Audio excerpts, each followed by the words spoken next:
ሰላም እንዴት ናችሁ ቤተሰቦች?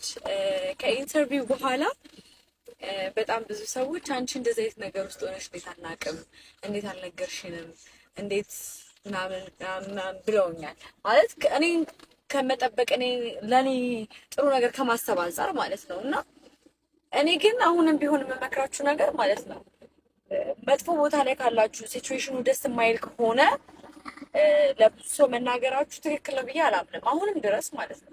እና ድብቅ መሆን ባለባችሁ ሰዓት ላይ ድብቅ መሆን አለባችሁ። ሁሉም ነገር ለሰው አይነገርም። ሁሉም ነገር ራሳችሁ ጋር የሚቀር ነገር አለ። ራሳችሁ ብቻ የምትታመሙት ህመም አለ እና ጊዜ ስጡት ለራሳችሁ። ታመሙ፣ እንደሚያልፍ እመኑ። እና ብዙ ሰው ደግሞ ነገሩን ካወቀው ህመማችሁ ላይ ህመም ነው የሚጨምረው። አይዞሽ መባል በራሱ ህመም ይጨምራል። ገባችሁ? መፍትሄ ለሌለው ነገር ለሰው መናገር ትክክል ነው ብዬ አላስብም።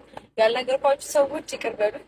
እኔ በነገራችሁ ላይ እንኳን ለሚያውቁኝ ሰዎች ለእናትና ለአባቴ አልተናገሩም።